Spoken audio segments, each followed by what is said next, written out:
আসসালামু আলাইকুম। মানুষ হত্যাকারী অভিশপ্ত ও চিরজাহান্নামী। আজকে তার এই ঘটনাটা জানব। ইসলামের একটি বড় পাপ সমূহের একটি হলো নিরপরাধ মানুষ হত্যা বা খুন।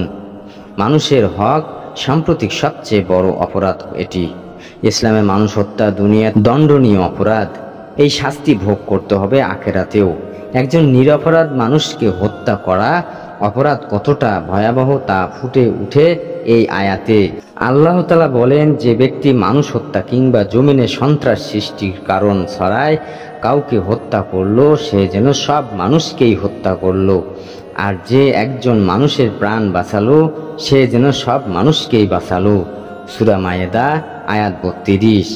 একাধিক হাদিসে আল্লাহর রাসূল সাল্লাল্লাহু আলাইহি সাল্লাম বলেন, মানুষ হত্যা কুফরি বলেছেন।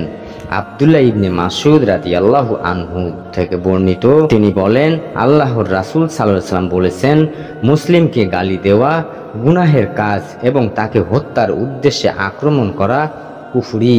সহিহ মুসলিম ১২৪ নম্বর হাদিস। আব্দুল্লাহ ইবনে আব্বাস রাদিয়াল্লাহু আনহু বলেন, আল্লাহর রাসূল সাল্লাল্লাহু আলাইহি ওয়াসাল্লাম কুরবানির দিন সবাইকে সমবেত করে একটি ভাষণ দেন। তাতে তিনি বলেন, হে লোক সকল, আজকের এই দিনটি কোন দিন? সকলেই বলেন, সম্মানিত দিন। তিনি বলেন, এই শহরটি কোন শহর? তারা বলেন, সম্মানিত শহর। তিনি বলেন, এই মাসটি কোন মাস?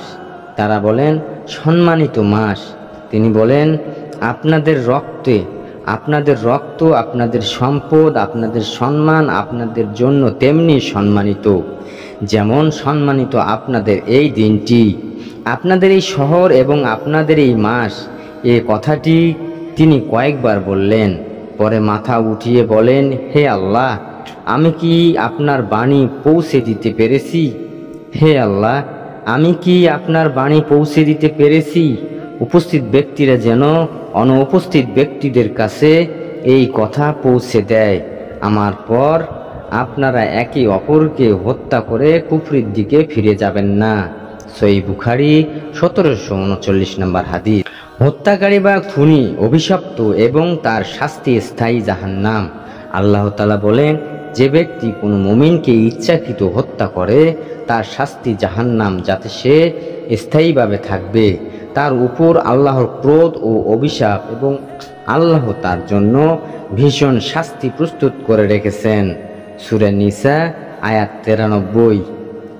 কিয়ামতের দিন বান্দা হকের সাথে সংশ্লিষ্ট অপরাধসমূহের মধ্যে হত্যার বিচার হবে সর্বপ্রথম।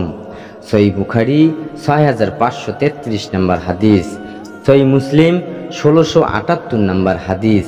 অন্যায়ভাবে নিহত ব্যক্তি রক্তাক্ত অবস্থায় আল্লাহর দরবারে উপস্থিত হয়ে হত্যাকারীর বিরুদ্ধে আল্লাহর দরবারে অভিযোগ করবে। আব্দুল্লাহ ইবনে আব্বাস রাদিয়াল্লাহু থেকে বর্ণিত, নবীজি সাল্লাল্লাহু আলাইহি সাল্লাম বলেছেন, কিয়ামতের দিন নিহত ব্যক্তি হত্যাকারীকে মাথার সামনের দিকে চুল ধরে টেনে হেঁচড়ে নিয়ে আসবে।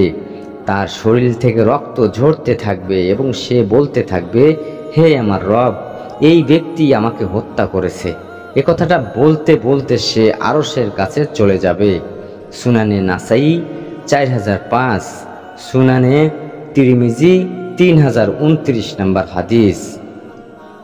অর্থাৎ হত্যার অপরাধকে অত্যন্ত গুরুত্ব দেওয়া হবে এবং হত্যাকারীর নিকট কঠিন শাস্তি হবে। জাযাকাল্লাহু খায়র।